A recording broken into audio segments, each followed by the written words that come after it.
Hello students, good morning. Today in 12th class physics, we will be continuing with some problems based on force acting on a current carrying conductor. Force acting on a current carrying conductor. Current carrying element rather. Current carrying element पर अगर कोई current carrying element किसी magnetic field में रखा हुआ है तो उसके ऊपर एक फोर्स लगता है. Force acting on a current carrying element place in a uniform magnetic field. तो ये अभी हम लोग पहले ही से पढ़ चुके हैं that if you are having a small current carrying element which is placed in a magnetic field तो उसके ऊपर जो फोर्स लगता है that is given by dF is equal to I dl cross b, है ना. तो ये इस फॉर्म में अभी हम लोग इसको याद रखते हैं. फिर इसके बेसिस पर अभी हम लोगों ने ये बता दिया था, हम रिवाइज करा रहे हैं डिटेल में, अभी हम लोग पिछले लेक्चर में ले चुके हैं that if you are having any arbitrary shaped current carrying element, अगर आपने कोई arbitrary shaped current carrying element ले लिया, सपोज ये कोई करंट कैरिंग एलिमेंट है, इसमें करंट यहां पर एंटर कर रहा है and this is leaving at this point, और इस करंट कैरिंग एलिमेंट को अगर आपने मैग्नेटिक फील्ड में रखा तो इसके ऊपर फोर्स कितना आएगा ये कैसे निकालेंगे. अभी हम लोग बोलते हैं कि dF acting on a small element, अगर आपने एक छोटा सा एलिमेंट dl ले लिया तो उसके ऊपर फोर्स आ जाएगा I dl क्रॉस b, ऐसा कुछ मिलेगा. टोटल इस करंट कैरिंग एलिमेंट के ऊपर force acting on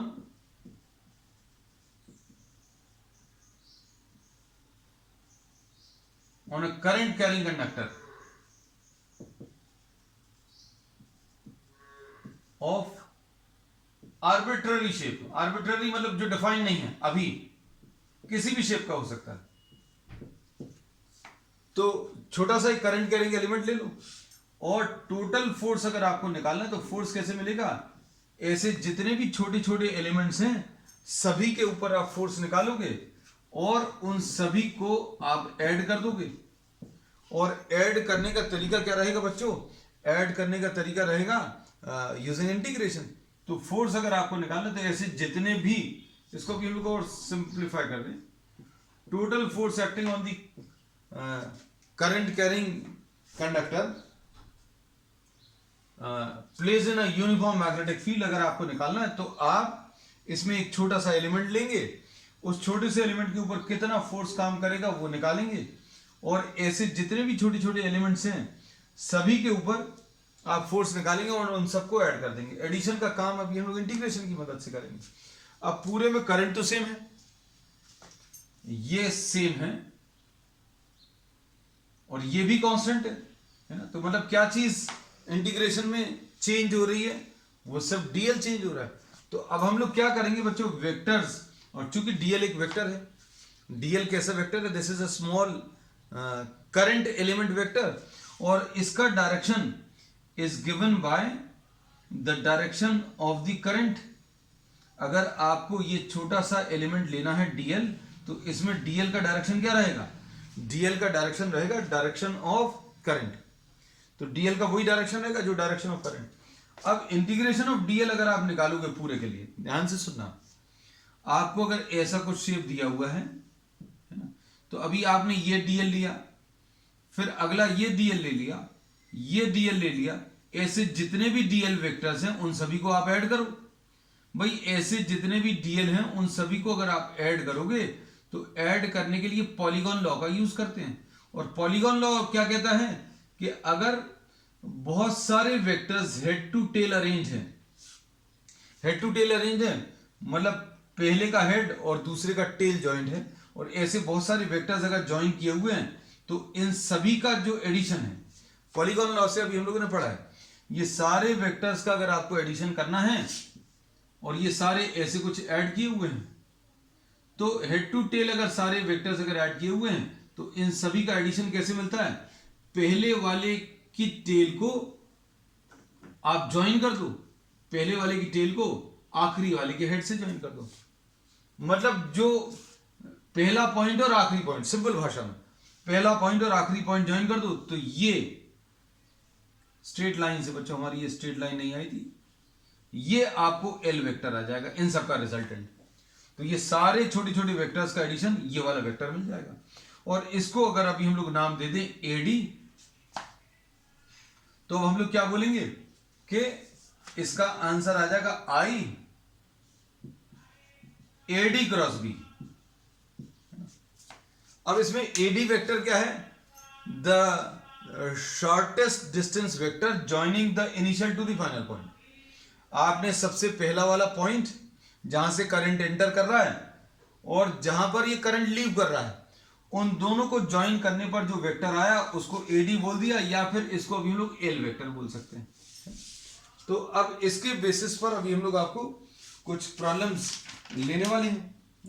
अब देखो, हम सारी चीजें कॉन्सेप्चुअली भी क्लियर करेंगे आपको, है ना, अच्छे से समझना।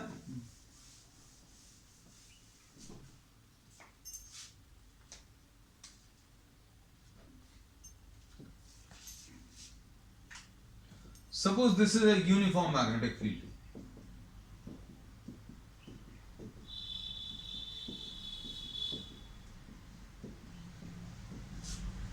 इसमें क्वेश्चन नंबर 1, क्वेश्चन नंबर 1 में अभी हम लोग ये बोल रहे हैं कि ये एक करंट कैरिंग एलिमेंट है जिसकी लेंथ एल है, इसकी लेंथ बच्चों एल है, और इसके ऊपर आपको फोर्स कैलकुलेट करना है। फोर्स कैलकुलेट करने के लिए अभी हम लोग इसका यूज करेंगे, है ना। अब इसको अगर आप ध्यान से देखो तो force will be equal to integration of I dl cross B. इसमें अभी हम लोग क्या बोलेंगे? इंटीग्रेशन ऑफ डीएल मतलब अगर आपने एक छोटा सा एलिमेंट लिया, एक छोटा सा एलिमेंट अगर आपने लिया तो इसके कारण फोर्स अभी आप निकाल सकते हो, और ऐसे जितने भी छोटे छोटे एलिमेंट्स आएंगे उन सभी के कारण फोर्स निकालो और सबको ऐड करो तो वो इंटीग्रेशन से मिलता है। तो इंटीग्रेशन ऑफ डीएल क्या मिलेगा बच्चों? हमने बोला इस पहले पॉइंट को जहां पर ये करंट एंटर कर रहा है, जहां पर ये करंट एंटर कर रहा है उसको ए नाम दे दो, और जहां पर ये लीव कर रहा है उसको डी नाम दे दो। तो अब हम लोग डीएल इसको अभी हम लोग कैसा रिप्लेस करेंगे? ये इंटीग्रेशन तो बच्चों परफॉर्म कर लिया, इसलिए इंटीग्रेशन साइन नहीं आएगा, हमारी अभी नजर पड़ी ये नहीं आएगा। तो इसमें ये आ जाएगा बच्चों क्या? A D cross B. जितने भी छोटे छोटे डीएल हैं उन सभी को अगर आप ऐड करोगे तो ए से डी तक का वेक्टर आ जाएगा। अब इसमें ये जो है इसको अभी हम लोग एल वेक्टर लिख दे रहे हैं, एल वेक्टर क्रॉस बी। अब एल में और बी में एंगल अगर आप देखो तो बच्चों एल ऐसा है, बी ऐसा है, दोनों के बीच में एंगल कितना है? 90 डिग्री। तो आई एल बी साइन 90 ऐसा कुछ आ जाएगा। तो आंसर कितना आ जाएगा बच्चों इसका? Force will be equal to I into L into B. तो ये भी अपन लोग पढ़ चुके हैं, force acting on a current carrying conductor which is placed in a uniform magnetic field. लेकिन ये करंट कैरिंग कंडक्टर कैसा रखा हुआ है? This is placed perpendicular to the field, है ना। करंट कैरिंग कंडक्टर ऐसा है, मैग्नेटिक फील्ड ऐसी है। अब फोर्स के डायरेक्शन की बात आती है। भैया फोर्स का डायरेक्शन अगर आपको बताना है तो आपको क्या करना पड़ेगा कि पहले वेक्टर को दूसरे वेक्टर की तरफ घुमाओ। पहला वेक्टर यानी एल वेक्टर, तो एल वेक्टर कैसा है बच्चों? ये नीचे की तरफ है। मैग्नेटिक फील्ड कैसी है? अंदर की तरफ। ये पहला वेक्टर है करंट कैरिंग कंडक्टर, और मैग्नेटिक फील्ड, तो मैग्नेटिक फील्ड बच्चों अंदर की तरफ है, ये ऐसा कुछ है। ये करंट कैरिंग कंडक्टर है और ये मैग्नेटिक फील्ड अंदर की तरफ है। तो अभी हमें क्या करना है? इसको, इस वाले को अंदर की तरफ, इसकी तरफ घुमाना है। इसको अगर अभी हम लोग इसकी तरफ घुमाएं, ये फिंगर्स हैं, और इसको इसकी तरफ घुमाएंगे तो ऐसा कुछ आएगा। Curl of the fingers should point in the direction of rotation. Rotation ऐसा कुछ है। ये पहला कंडक्टर, पहला वेक्टर है करंट कैरिंग कंडक्टर, मतलब एल का जो डायरेक्शन है करंट की ही डायरेक्शन में होता, तो ये पहला वेक्टर हो गया। दूसरा वेक्टर क्या है? दूसरा वेक्टर बी है बच्चों, बी अंदर की तरफ है, तो इसको आप अंदर की तरफ घुमाओ। इसको अगर आप अंदर की तरफ घुमाओगे तो direction of the stress thumb will give the direction of force, है ना। तो फोर्स की ये वैल्यू आ जाएगी, फोर्स की वैल्यू बच्चों क्या आ जाएगी, ILB। सिंपल है। अब देखो इसके बाद अगला प्रॉब्लम अभी हम लोग ले रहे हैं इसके बेसिस पर। अब थोड़ा सा फास्ट लेंगे क्योंकि कॉन्सेप्चुअली चीजों को क्लियर करना था। कॉन्सेप्ट हमेशा अभी हम लोग एक सिंपल से प्रॉब्लम की मदद से क्लियर कर देते हैं। अब देखो इसमें अगर आपको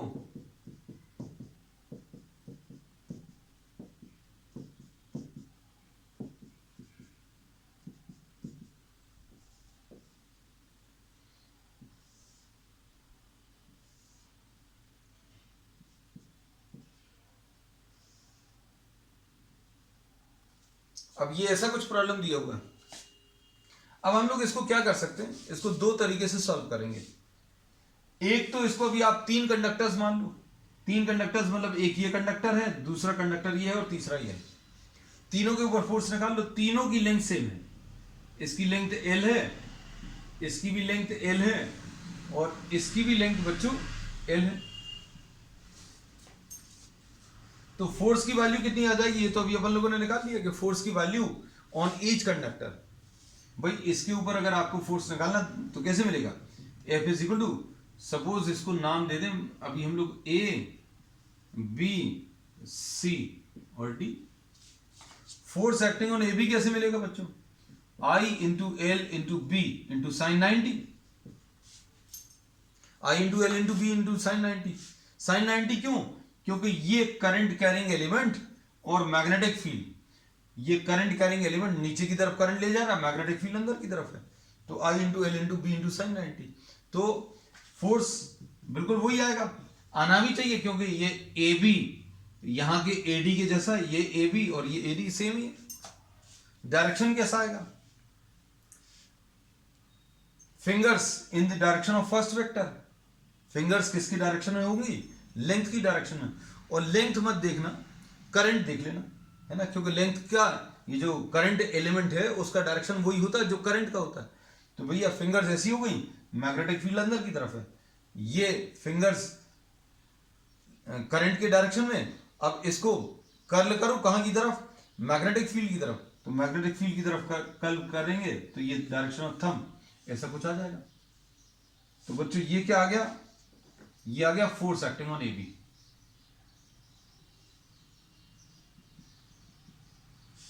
ठीक है, समझ आ गई होगी शायद बात। अब इसके बाद फोर्स एक्टिंग ऑन BC कितना आएगा, ये भी आ जाएगा I into L into B, इसमें कोई समस्या नहीं है ना। तो ये कैलकुलेशन तो मुश्किल नहीं है क्योंकि इसकी भी लेंथ L है, मैग्नेटिक फील्ड वही वाली है ना। अब इसमें डायरेक्शन की बात आ जाए तो डायरेक्शन अभी हम थोड़ा सा टर्न इसलिए होगा क्योंकि बोर्ड को टर्न नहीं कर सकते। You can turn your copy. हम लोग बोलते हैं फिंगर्स किसकी तरफ, करंट की तरफ, फिर उनको टर्न करना, curl of the fingers magnetic field की तरफ, है ना। पहला वेक्टर कौन सा है ये याद रखना, है ना, इसको इस रिलेशन को याद रखना। हम लोग बोलते हैं कि पहले वेक्टर को दूसरे वेक्टर की तरफ घुमाओ। पहला वेक्टर कौन सा है, लेंथ वेक्टर। तो लेंथ का डायरेक्शन क्या होगा, जो करंट का है, तो करंट ऐसा है। अब ऐसा पहले कर लिया, फिर फिंगर्स को कर्ल किया, कहां की तरफ कर्ल किया, मैग्नेटिक फील्ड। तो मैग्नेटिक फील्ड अंदर। अब यहां पर रहकर क्यों नहीं हो सकता, कोई बोलेगा। तो देखो इस लाइन में अगर अभी लेंथ की लाइन में फिंगर्स ले ली, अब हमें मैग्नेटिक फील्ड की तरफ टर्न करना है, तो मैग्नेटिक फील्ड की तरफ ये तो नहीं घूम पाएंगे ऐसे उल्टे में। हमें अगर ऐसा कुछ घुमाना तो ये ऐसी कुछ घूमनी चाहिए। नेचुरल डायरेक्शन तो नहीं है टर्न करने का या कर्ल का, तो नेचुरल डायरेक्शन ऐसे ही आएगा। So I have turned around, I have come to this side. ये करंट का डायरेक्शन यानी लेंथ का डायरेक्शन, और इनको कर्ल करो कहां की तरफ, मैग्नेटिक फील्ड। तो मैग्नेटिक फील्ड अंदर की तरफ, तो ये डायरेक्शन ऑफ फोर्स आ जाएगा, है ना। तो फोर्स बच्चों क्या आ जाएगा, ये फोर्स एक्टिंग ऑन BC आ गया। फोर्स एक्टिंग ऑन BC बच्चों कितना आ जाएगा, ILB आ जाएगा। ठीक है, अच्छे समझना सारी चीजों में, एकदम मजा आ जाएगा। अब इसके बाद देखो ये बचा, अब इसमें क्या है, force acting on CD। Force acting on CD क्या आएगा, ये कैसे मिलेगा बच्चों? देखो इसमें अभी हम लोग ये बोलेंगे इसकी वैल्यू भी IL भी आएगी, ये करंट है, ये मैग्नेटिक फील्ड है, दोनों के बीच में एंगल 90 डिग्री, तो IL भी sin 90, यानी ये भी IL भी आ गया। तो फोर्स तो सभी के सेम आएंगे क्योंकि मैग्नेटिक फील्ड सेम है, सबकी लेंथ सेम है। अब इसका डायरेक्शन, तो अभी हम लोग कैसा बोलते हैं, फिंगर्स करंट की डायरेक्शन में, तो करंट का डायरेक्शन ये है। अब इनको कर्ल करो, कर्ल कहां की तरफ करो? मैग्नेटिक फील्ड की तरफ। अगर कर्ल सही तरीके से हो रहा है तो ठीक है, नहीं तो टर्न कर लेना हाथ को, है ना। अब इसमें हम लोग ऐसा करंट तो ऐसा ले लिया, अब कर्ल करो, कर्ल करोगे तो ये मैग्नेटिक फील्ड का डायरेक्शन नहीं है, मैग्नेटिक फील्ड तो अंदर की तरफ है। तो अभी हमने बोला ये करंट का डायरेक्शन, कर्ल जो है that is pointing in the direction of magnetic field, तो ये डायरेक्शन ऑफ फोर्स आ गया। तो ये देखो ये फोर्स और फोर्स एक्टिंग ऑन CD आ गया।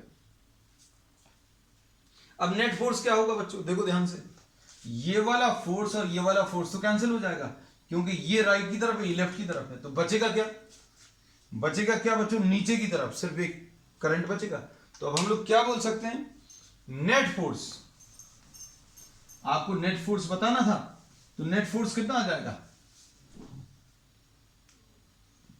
Net force will B ILB, सिर्फ ये भर बचेगा बस। अब आ जाओ उस पर जो अभी हम लोगों ने आज जिस टॉपिक से स्टार्ट किया था। किस टॉपिक से स्टार्ट किया था? We had started with what? We had started with force acting on current carrying wire of any shape. किसी भी शेप का करंट कैरिंग वायर अगर है तो आप उसके ऊपर फोर्स निकाल सकते हैं। कैसे निकाल सकते हैं? हमने बताया था, आपको जिस शेप का भी दिया है उसमें स्टार्टिंग वाले पॉइंट को आप एंड वाले पॉइंट से मिला दो। और अभी हम लोगों ने स्टार्टिंग वाले पॉइंट को A नाम दिया और आखिरी वाले पॉइंट को D नाम दिया था, यही लिया था आज अभी हम लोगों ने। तो अभी हमने बोला कि आप पूरे कंडक्टर को नहीं देखो, देखने की जरूरत भी नहीं। तो अब हम लोग क्या करेंगे? देखो इसी प्रॉब्लम में अगर आपको सिंप्लीफाई करना तो ये सब की जरूरत नहीं है, ये तो अपन कर चुके हैं। अब देखना,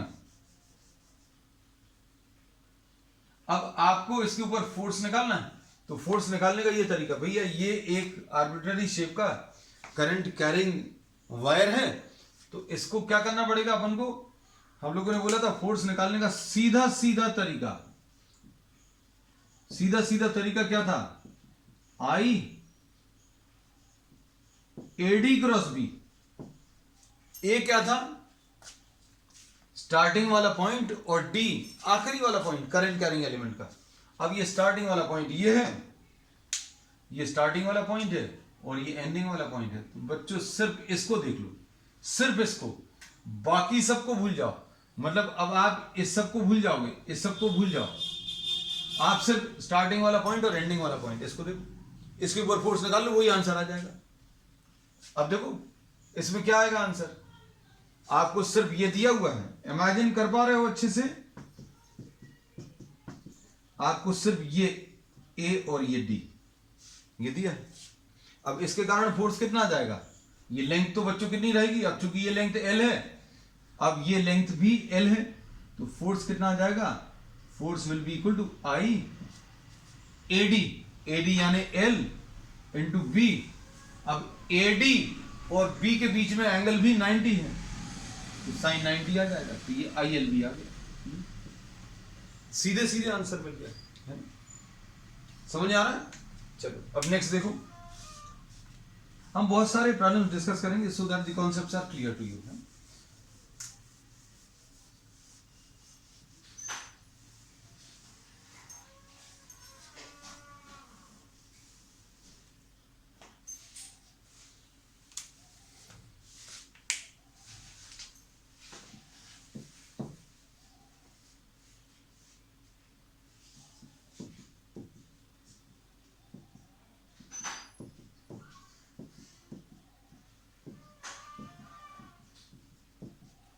सपोज आपको ये कोई करंट कैरिंग एलिमेंट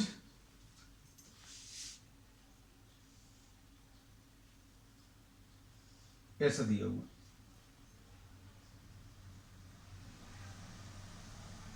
A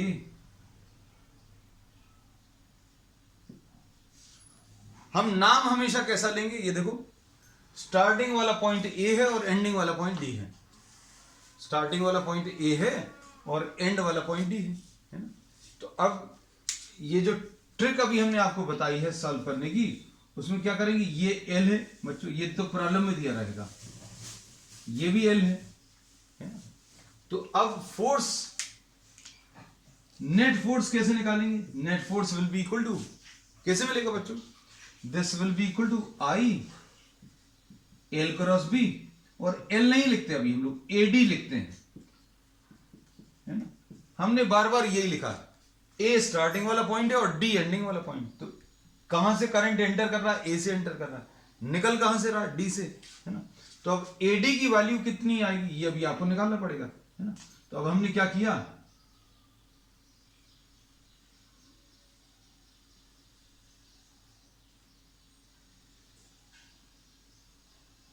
ए को डी से ज्वाइन कर दूं, ये लेंथ एल थी, ए को डी से जो अभी हम लोग ज्वाइन कर रहे हैं उसको रेड कलर से ले रहे हैं हर प्रॉब्लम में, है ना। आपको ये याद रहना चाहिए कि सिर्फ इतना दिया था, ये जो है ये तो अभी हम लोग ने कंस्ट्रक्शन किया है, ए को डी से मिला दो। अब ये अगर एल है, ये एल है, तो एडी तो अभी आप बता सकते हो पाइथागोरस थ्योरम से, AD will be under root of C D square plus A C square, है ना। यानी ये कितना आ जाएगा, under root of L square plus L square, तो ये कितना आ जाएगा, एल रूट 2, ऐसा कुछ आ जाएगा, ठीक। तो अब हम लोगों को क्या मिलेगा बच्चों, देखो ये तो आई है, कोई समस्या नहीं, इसका मैग्नीट्यूड, एडी का मैग्नीट्यूड, एडी का मैग्नीट्यूड कितना है बच्चों, एल रूट 2, ठीक। बी का मैग्नीट्यूड तो बी है। अब एडी और बी में एंगल, इसमें थोड़ी सी बच्चों को समस्या जाती है, भैया एडी ऐसा है, बी अंदर की तरफ है, एडी ऐसा है और बी अंदर की तरफ है, तो डायरेक्शन कैसा रहेगा, अभी भी 90, तो ये साइन 90 आ जाएगा। तो ये कितना आ जाएगा, I L B into root 2, this is the answer.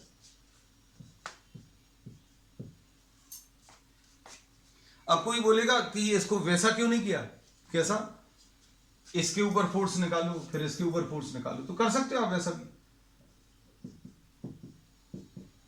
कैसा आएगा फोर्स बच्चों, फोर्स तो दोनों के ऊपर सेम आएगा, किस किस के ऊपर बच्चों, एफ ए सी, एसी की लेंथ एल है और मैग्नेटिक फील्ड भी है, आई एल बी साइन 90, और एफ सी डी भी सेम आएगा, एफ ए सी और एफ सी डी सेम आएगा, क्यों, क्योंकि दोनों की लेंथ सेम है। डायरेक्शन कैसा आएगा, देखो डायरेक्शन इसमें, इसका फोर्स एफ नीचे की तरफ, अब इसमें थंब फिंगर्स करंट की डायरेक्शन में कर्ल करो मैग्नेटिक फील्ड की तरफ, तो ये फोर्स ऐसा आएगा। अब ये दो फोर्सेस आ गए, यहां पर यही समस्या आ गई कि दो फोर्सेस आ गए, ये एक ऐसा एफ है और ये एक ऐसा एफ है, तो दोनों का रिजल्टेंट कैसे मिलेगा, दोनों का रिजल्टेंट बच्चों F dash will be equal to under root of F square plus F square, यानी एफ रूट 2 आ जाएगा, और एफ की वैल्यू कितनी है, एफ की वैल्यू आई एल बी है, I L B into root 2, तो आंसर तो देखो सेम आ गया, है ना। तो आप कुछ ज्यादा इजी कौन सा पड़ेगा भैया, आप इसके ऊपर फोर्स निकालो फिर इसके ऊपर निकालो, उसकी जगह क्या करो कि करंट कहां से एंटर कर रहा है और कहां से लीव कर रहा है, दोनों को ज्वाइन कर दो और उसके ऊपर फोर्स निकालो। अब डायरेक्शन की बात करें, हाँ डायरेक्शन तो रही क्या था इसमें, इसमें अभी हम लोग क्या बोलते हैं, देखो हमें फिर इधर आना पड़ेगा, ये फिंगर्स करंट की डायरेक्शन में इनको कर्ल करो, कर्ल करो मैग्नेटिक फील्ड की तरफ, इधर रहकर क्यों नहीं कर सकते थे, है ना। तो इसमें अभी हम लोग बोलेंगे कि भैया ऐसा कुछ है और फिर कर्ल करना है मैग्नेटिक फील्ड, तो कर्ल तो हमारा बाहर की तरफ आ रहा है, तो अब हमने क्या किया, आई चेंज माय साइड। आप कॉपी को चेंज कर सकते हो, आपको कहीं जाना नहीं, ये करंट के डायरेक्शन में इनको कर्ल करो मैग्नेटिक फील्ड की तरफ, तो ये फोर्स का डायरेक्शन आ जाएगा। तो फोर्स का डायरेक्शन बच्चों इसके ऊपर ऐसा कुछ आए, तो देखो इसमें रिजल्टेंट फोर्स इधर बीच में कहीं पर आएगा, तो मैग्नीट्यूड भी सेम आएगा परफेक्टली और डायरेक्शन भी सेम आने वाला है। अब इसमें देखो नेक्स्ट क्वेश्चन,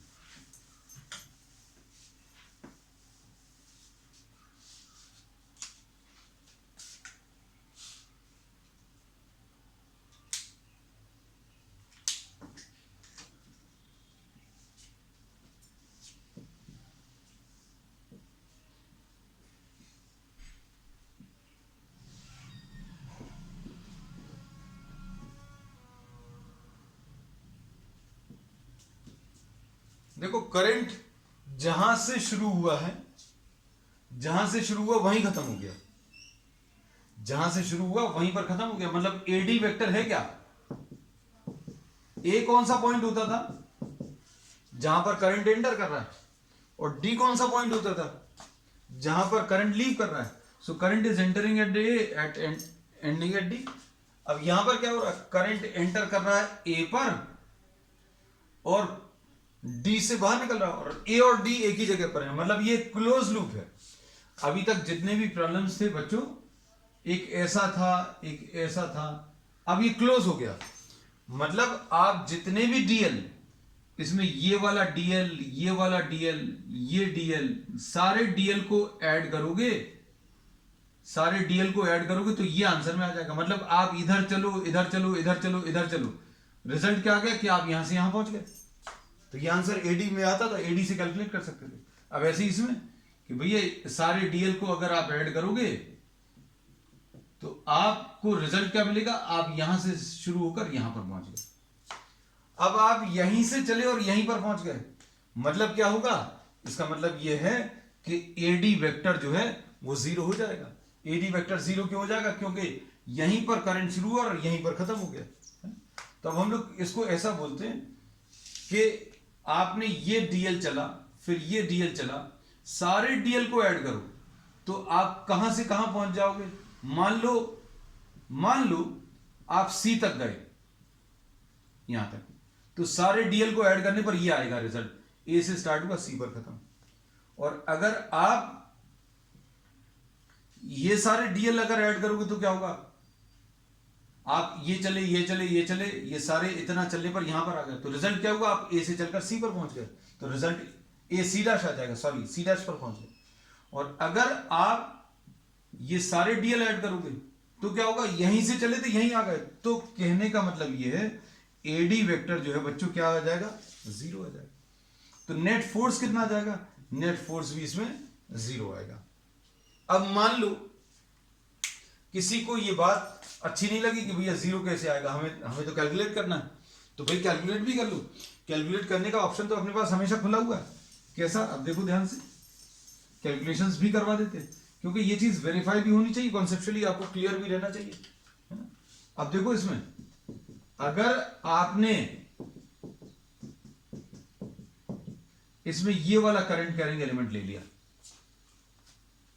ए बी, अभी हम सिर्फ एक एक करके बना रहे हैं, इसके ऊपर फोर्स कैसा आएगा, करंट की डायरेक्शन में फिंगर्स कर्ल करो, ये फोर्स आ गया एफ ए बी। बीसी,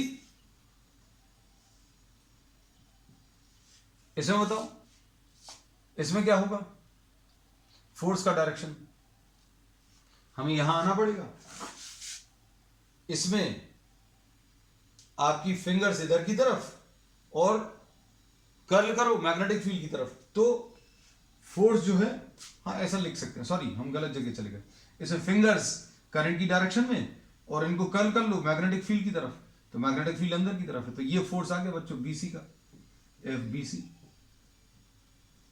और सबकी वैल्यूज कितनी, आईएल भी है, इसकी वैल्यू भी बच्चों आईएल भी। अब इसको देखो, इस वाले सी सी डैश को, force acting on C C dash, ये कैसा मिलेगा, इसके लिए यहां आना पड़ेगा, फिंगर्स ऐसी हैं मैग्नेटिक फील्ड की तरफ कर्ल करो, तो ये एफ सी सी डैश आ गया, एफ सी सी डैश। और इसको देखो, फिंगर्स करंट के डायरेक्शन में, इनको कर्ल करो मैग्नेटिक फील्ड की तरफ, तो ये एफ सी डैश ये आ गया। अब देखो क्या होगा, ये वाला फोर्स इस वाले फोर्स को कैंसिल करेगा, क्यों, क्योंकि इसकी वैल्यू कितनी है, आई एल बी, इसकी भी वैल्यू ILB, और ये वाला फोर्स इस वाले फोर्स को कैंसिल करेगा। So we say that the net force will be 0। अब इससे एक बहुत इंपॉर्टेंट रिजल्ट ये मिलता है कि अगर कोई करंट कैरिंग क्लोज लूप है, अगर कोई करंट कैरिंग क्लोज लूप है, तो उसके ऊपर if it is placed in a uniform magnetic field then the net force acting on it will be 0। Net force हमेशा कितना आएगा? 0 आएगा। तो अगर कहीं पर भी क्लोज लूप दिखता है आपको, किसी भी शेप का हो, ऐसा कुछ शेप हो, और इसको अगर आपने मैग्नेटिक फील्ड में रखा है, तो इसके ऊपर नेट फोर्स बच्चों कितना आ जाएगा? 0 आ जाएगा। चलो आज के लिए बच्चों इतना ही। We will continue with many more such problems on the next one. That's all for today.